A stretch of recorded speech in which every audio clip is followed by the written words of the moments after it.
vous estimez que beaucoup de chefs d'entreprise français oublient ce qu'ils doivent à l'État? Ah ben absolument. On va prendre le cas concret justement de Bernard Arnault, parce que je m'y suis intéressé. Arnault, qu'est-ce qu'il doit à la France? Il doit d'abord la réputation de luxe du pays dont il profite. La qualité des terroirs viticoles, parce qu'il a Moët-Hennessy, c'est le champagne et le vin. La protection sociale dont profitent heureusement d'ailleurs les 40 000 salariés français du groupe. Les infrastructures générales, l'attractivité du pays. Ça, c'est la première chose. Il bénéficie aussi des aides publiques. En 2023, il a donc déclaré 275 millions d'euros. Il est le groupe de presse le plus subventionné de France. Les ristournes fiscales dont a bénéficié sa fondation s'élèvent à 518 millions d'euros. Là aussi, je me base sur l'audition de la commission d'enquête du Sénat. C'est quand même assez fou, je trouve, que les patrons oublient ce qu'ils doivent justement à l'État français. Peut-être vous le savez, on a eu la réunion avec le Premier ministre ce mercredi, suite à l'ultimatum qu'on lui avait fixé. On lui a rappelé l'énorme colère du monde du travail. On a exigé pour les centaines de milliers de personnes qui se sont mobilisées le 10 puis le 18 septembre des réponses claires et précises à nos 6 exigences. Je les rappelle, vous les connaissez par cœur. La première, c'est l'enterrement de toutes les mesures de régression contenues dans le budget 2026. L'année blanche et la baisse des pensions, des allocations sociales, du salaire des fonctionnaires et des budgets de la fonction publique, la réforme de l'assurance chômage avec les 3 milliards d'économies qu'ils veulent faire sur le dos des chômeurs et des privés d'emploi, le doublement des franchises médicales qui conduirait à un reste à charge d'environ 200 € par personne, la suppression de 3 000 postes dans la fonction publique, etc. La deuxième exigence, c'est la justice fiscale, la taxation des patrimoines, des dividendes, des rachats d'actions. Vous avez tous et toutes entendu parler de la taxe Zuckman. Cette taxe Zuckman est un très bon exemple de ce qu'on peut faire si on va chercher l'argent là où il est, dans les poches des 1800 personnes les plus riches de France qui ont toutes un patrimoine de plus de 100 millions d'euros. Taxer ce patrimoine à hauteur de 2%, ça ferait rentrer 20 milliards dans les caisses et donc ça éviterait d'avoir à aller chercher dans la poche des travailleurs et des travailleuses et ça permettrait d'avoir de l'argent pour nos services publics. La troisième exigence, c'est la conditionnalité des 211 milliards d'aides publiques qui bénéficient actuellement aux entreprises sans condition ni contrepartie et qui sont absorbées par des multinationales qui licencient et qui distribuent de très larges dividendes. La quatrième exigence que nous avons portée, c'est des moyens pour nos services publics, pour nos hôpitaux, nos écoles, nos universités, etc., qui sont à l'os et qui n'ont plus les moyens de remplir leur mission. La cinquième exigence, c'est un plan pour arrêter les licenciements, réindustrialiser et décarboner le pays. Et puis, enfin, bien sûr, nous lui avons dit et redit qu'il était indispensable qu'il abroge la réforme des retraites et qu'il n'y aurait aucun gouvernement qui pourrait s'installer dans la durée à Matignon sans cette abrogation. Si aujourd'hui le pays est dans une crise démocratique profonde, c'est parce qu'Emmanuel Macron est passé en force sur la réforme des retraites il y a 2 ans. On l'avait dit, on en a le résultat aujourd'hui. Son passage en force, il le paye, il n'a plus aucune majorité, plus aucun moyen de faire passer ces réformes. Pour retrouver de la stabilité, faut abroger, il n'y a pas d'autre option. Le Premier ministre ne nous a donné aucune réponse claire, ce qui signifie que l'ensemble des régressions du précédent budget sont toujours sur la table. Ces organisations lycéennes et étudiantes appellent aussi au 2 octobre sur leurs revendications. L'augmentation des bourses, le déblocage de moyens pour les universités, la fin de la sélection. Ils et elles sont victimes d'une forte répression. Pour les aider à construire leur mobilisation, les organisations étudiantes nous sollicitent pour intervenir dans leurs assemblées générales, pour leur indiquer ce qui est en cours du côté des salariés. Et les étudiants, les lycéens nous sollicitent aussi pour les aider matériellement avec du tirage de tracts, de l'aide sur la sécurisation d'initiatives, etc., etc. Donc, n'hésitez pas à répondre à leurs sollicitations. Camarades, pour finir, un énorme bravo pour toute l'énergie que vous avez déployée ces dernières semaines qui nous a permis de faire une très belle démonstration de force et de réussir un sacré pari. C'est grâce à vous que les questions sociales font la une de l'actualité. Nous avons réussi à faire passer les travailleurs et les travailleuses de la colère à la détermination. Ils et elles sont non seulement convaincus que le budget est injuste, mais ils sont maintenant conscients qu'il y a des alternatives et qu'on peut gagner. Le 10 septembre, le peuple est dans la rue. Le peuple est dans la rue. Le 10 septembre, le peuple est dans la rue. Le peuple est dans la rue.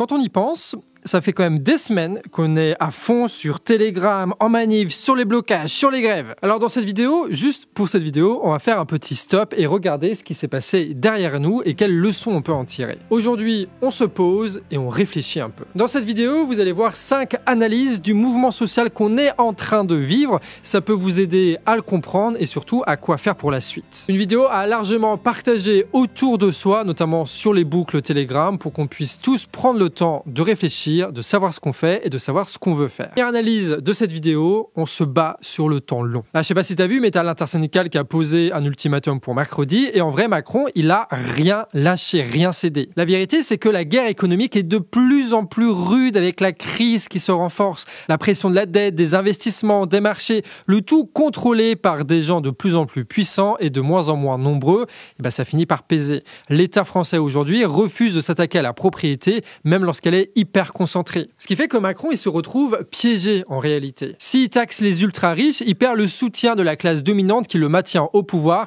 et qui n'hésitera pas à le dégager pour mettre le RN. Et si par exemple, il cède sur le RIC ou sur plus de démocratie, eh ben c'est nous qui n'allons pas hésiter à le dégager cette fois. Même les petits compromis, en vérité, le système, il devient incapable de les formuler. Il pourrait essayer de céder sur 2-3 trucs, taxer un peu plus les riches, mais en fait, peut-être qu'il pouvait le faire avant, à l'époque de François Hollande et compagnie, et encore ça se discutait. Aujourd'hui, il est en incapacité économique et politique de le faire. Donc, il y a eu une impasse qui se renforce. Alors, vous connaissez la célèbre phrase, ça a été beaucoup répété sur les réseaux. En bas, on ne veut plus de ce système-là, mais au-dessus, eux, ils ne peuvent pas faire autrement. Et c'est dans cette contradiction-là que naissent les grandes crises et les grandes révoltes. Et c'est précisément ce qu'on est en train de vivre. Donc, si tout nous paraît un petit peu difficile, compliqué, lent, c'est pas parce qu'on est moins fort, c'est parce que là, cette fois, on affronte un système dans son entièreté. On affronte la classe dominante et pas une petite loi à la con. Et en vrai, changer le système, c'est précisément ce qu'on veut tous là. On veut pas changer une petite loi à la con, d'accord? Donc, on est ambitieux. Ce qu'on veut, c'est changer le système.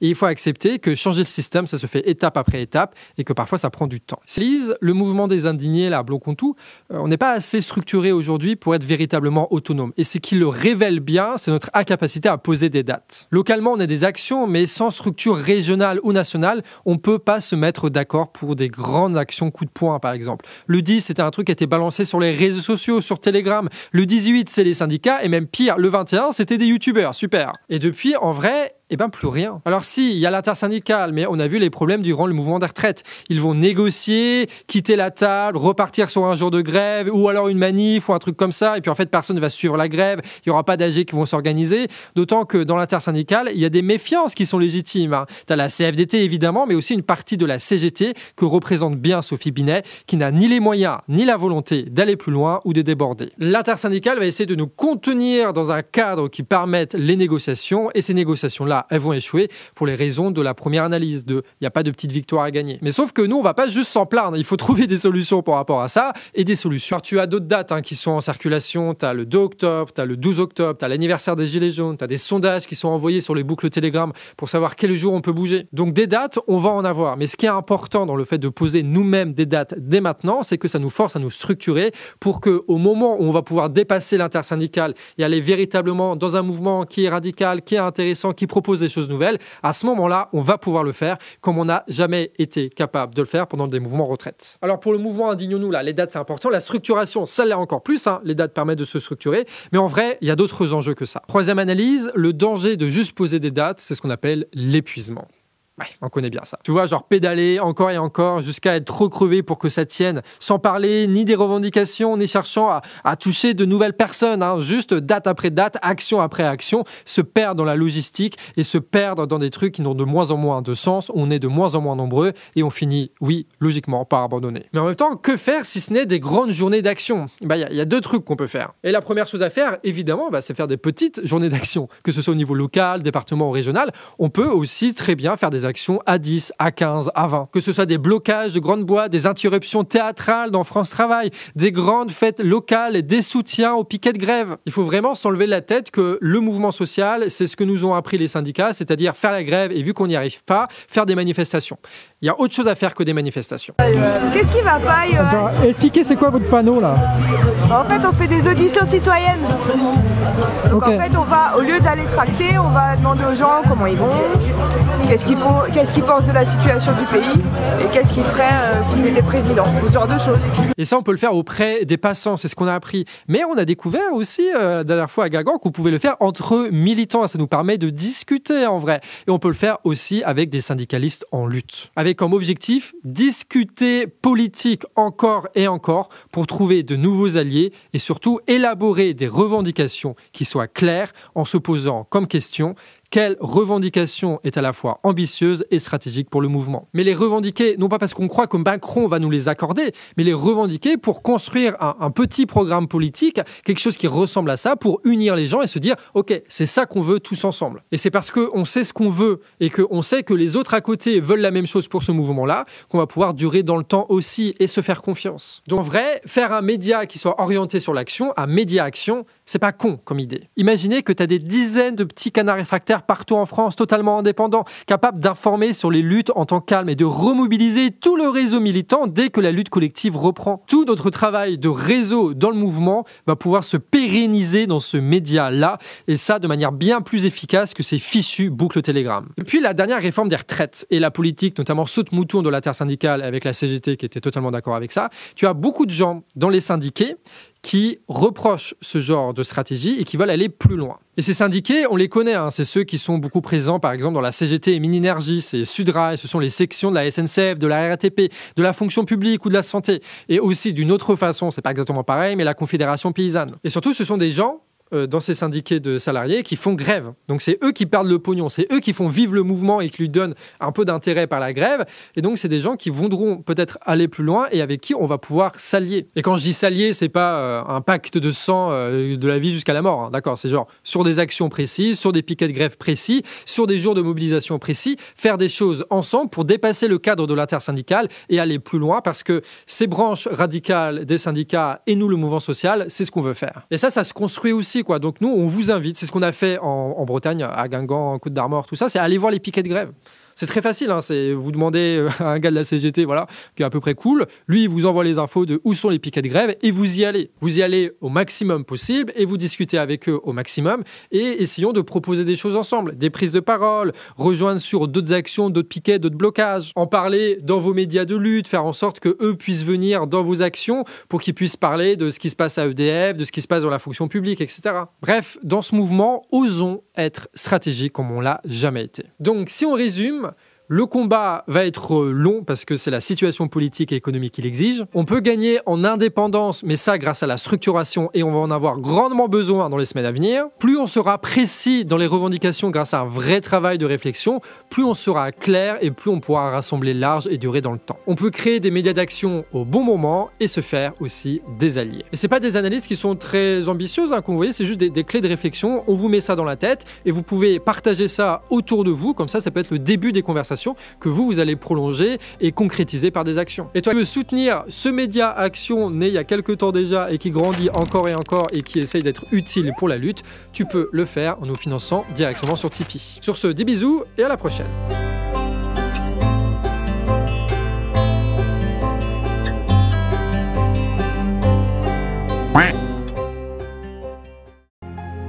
Le 10 septembre, on se réveille. Pas une grève, c'est l'étincelle. On lève les poings, on bloque les vannes, mais pas nos veines, pas notre flamme. Un peu pour tout. Ils te traitent de complotiste ou d'autres moïstes, mais c'est la preuve de leur faillite. Pour t'effacer du débat et nous faire taire pendant que Macron brade la France et pervertit nos valeurs.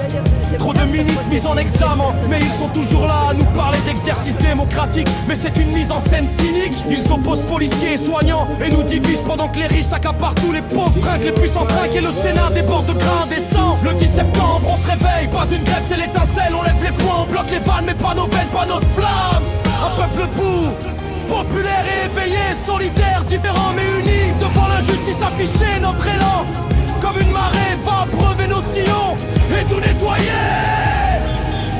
Ils veulent te discréditer. Se diriger vers Gaza.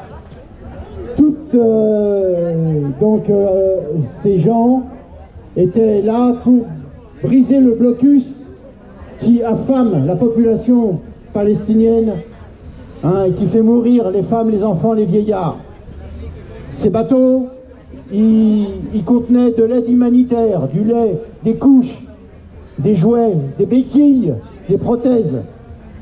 Tous ces bateaux, sauf un, à l'heure actuelle, ont été arraisonnés par l'armée d'occupation israélienne. Tous. Donc, pour l'instant, des centaines et des centaines de citoyens de 44 nationalités sont dans les prisons israéliennes, ou en tout cas sur les bateaux prisons israéliennes.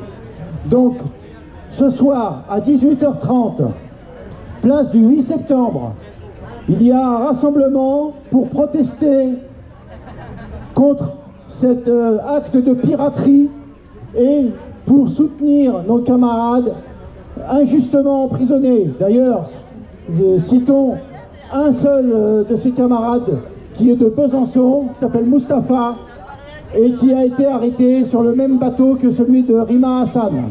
Voilà, donc à 18h30, place du 8 septembre, ce soir, à l'appel de tous les citoyens qui veulent faire en sorte que cette abomination génocidaire cesse. 18h30, place du 8 septembre, merci.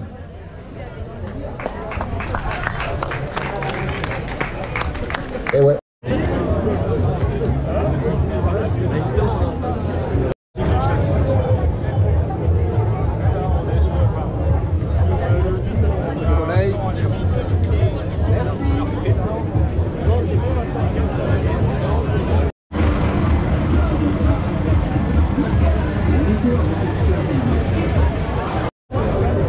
On reconnaît de manif en manif. Attends, voilà. Merci, bonne manif. Merci beaucoup.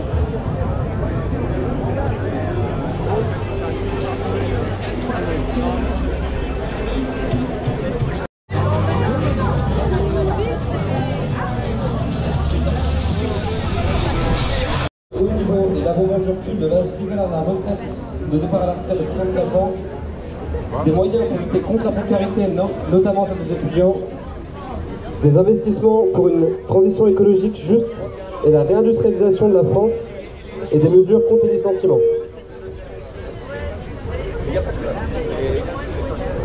Alors, on était nombreuses et nombreux dans la rue le 18 septembre. Et au lendemain, l'intersyndicale a été reçue par le nouveau Premier ministre. Le message a été clair. Aucun changement de politique, pas de rupture, rien sur le budget. L'intersyndicale est ressortie avec la ferme intention de continuer la mobilisation. L'après-midi, ce sont les patrons qui ont été reçus. Le MEDEF, les organisations patronales. Et elles sont ressorties du bureau de Le Cornu rassurées. Elles ont été rassurées d'apprendre, sans surprise, que la première des priorités restait d'économiser sur le budget de l'État. Dans la mesure où ce sont les patrons qui sont écoutés et satisfaits, et que la rue, que les travailleuses et les travailleurs, les précaires, les étudiantes, les chômeuses, les chômeurs, les retraités ne sont pas écoutés, on continue la lutte.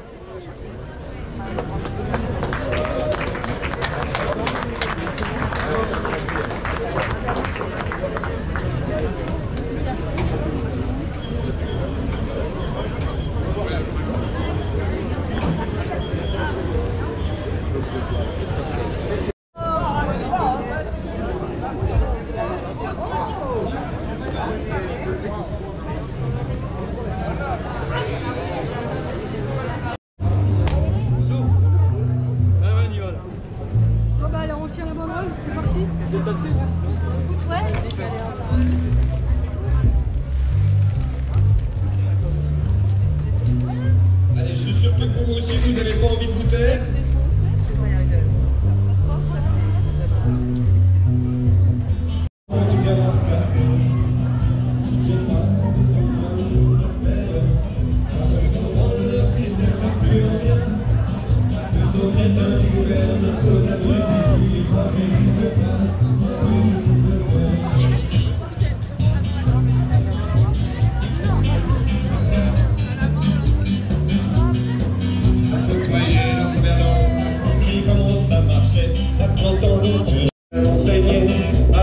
C'est et sans même lever la tête. Ils avancent comme des gens heureux de ne pas être affamés, que leur fait du cassoulet. Continuons à évoquer gentiment se faire enfumer. Merci.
Les droits de l'homme face à la vente d'un Airbus. Au fond, il n'y a qu'une seule règle en somme, se vendre plus pour vendre plus. La République se prostitue sur le trottoir des dictateurs. Leurs belles paroles, on n'y croit plus. Nos dirigeants sont des menteurs. On lâche rien, on lâche rien, on lâche rien, on lâche rien, on lâche rien, on lâche rien, on lâche rien, on lâche rien. C'est tellement con, tellement banal. On lâche rien, on lâche rien, on lâche rien, on lâche rien. C'est fou comme ils sont protégés. On lâche rien, on lâche rien, on lâche rien.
tirer. Macron, Macron, on va démissionner. Bayrou, il fait tirer. Macron, Macron, on va démissionner. Bayrou, il fait tirer. Macron, on va démissionner. Des réformes merdiques. C'est bon pour les lombriques. Macron, fumier, on va te composter. Des réformes merdiques. C'est bon pour les lombriques. Macron, fumier, on va te composter. Des réformes merdiques. C'est bon pour les lombriques. On s'est battu pour la gagner. De la retraite. On s'est battu pour la gagner. On se battra pour la gagner. La retraite à 60 ans.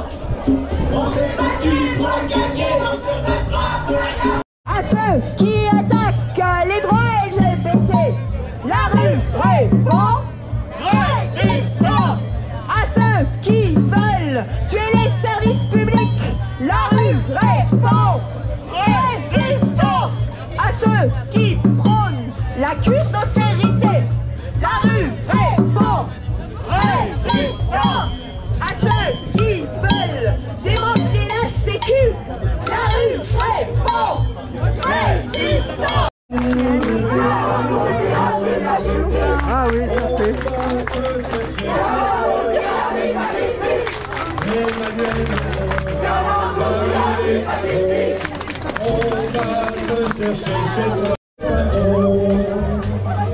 On vient te chercher chez toi. Emmanuel Macron, on vient te chercher chez toi. Emmanuel Macron, on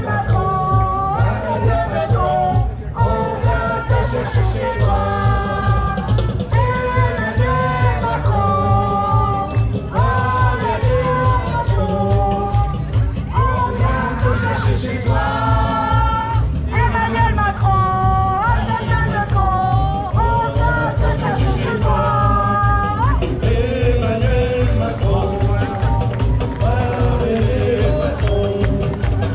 on vient te chercher chez toi.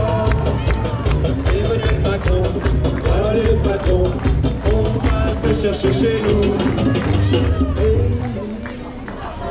Tout est à nous. Rien n'est à eux. Tout ce qu'ils ont, ils l'ont volé. C'est nous qui travaillons, c'est nous qui produisons. C'est à nous de décider.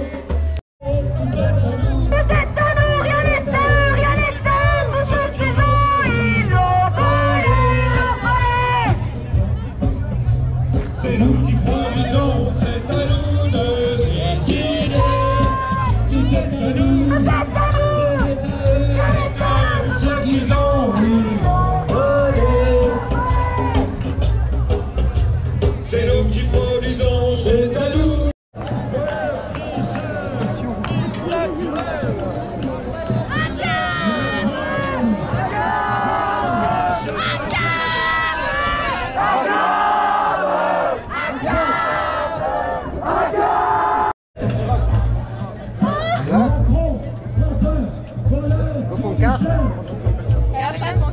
Très bien, rien, il y a tout dans rien. Tu vois juste ta pancarte.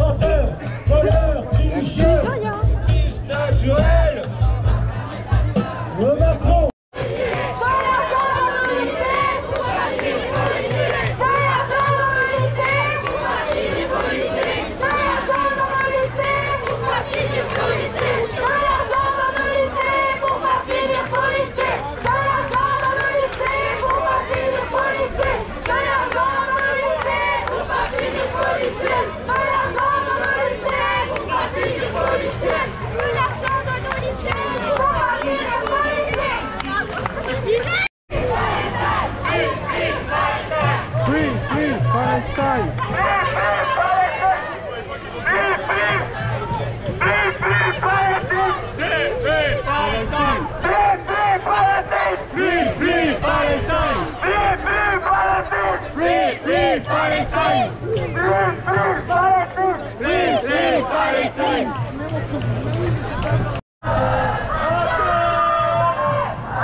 la Macronie, ni la démocratie.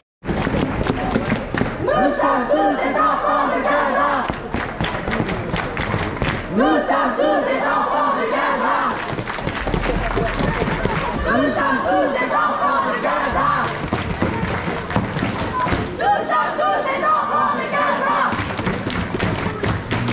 Nous sommes tous des enfants de Gaza. Nous sommes tous des enfants de Gaza. Nous sommes tous des enfants de Gaza. Nous sommes tous des enfants de Gaza.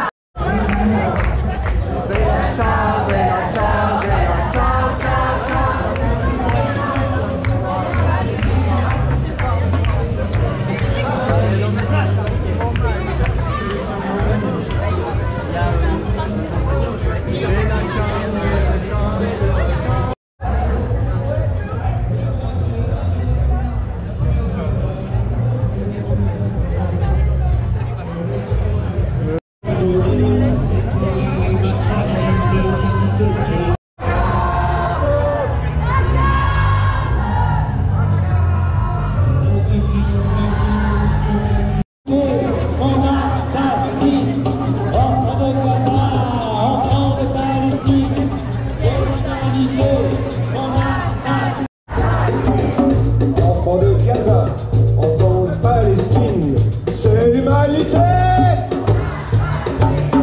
Enfants de Gaza, enfants de Palestine, c'est l'humanité. Enfants de Gaza, enfants de Palestine, c'est l'humanité. La lutte du peuple palestinien est vive. La lutte du peuple palestinien est vive. La lutte du peuple palestinien est vive. La lutte du peuple palestinien est vive. La lutte du peuple palestinien est vive. La lutte du peuple palestinien est vive. La lutte du peuple palestinien. On est là, même si Macron le veut pas, nous on est là. Pour les bonnes et salariés, pour les grandes et le métier, mais c'est Macron le veut pas, nous on est là. On est là, on est là. Même si Macron ne veut pas, nous on est là. Pour les bonnes et travailleurs et pour rendre le métier, même si Macron ne veut pas, nous on est là. On est là, on est là. Même si Macron ne veut pas, nous on est là. Pour les bonnes et travailleurs et pour rendre le meilleur, même si Macron ne veut pas, nous on est là. On est là, on est là. Même si Macron ne veut pas, nous on est là. Pour les bonnes et travailleurs et pour rendre le meilleur, même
illégale par un acte de piraterie de l'armée d'occupation sioniste israélienne.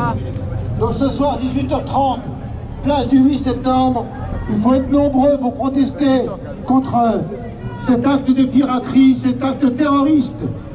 Voilà. Et Israël assassine les enfants de Palestine.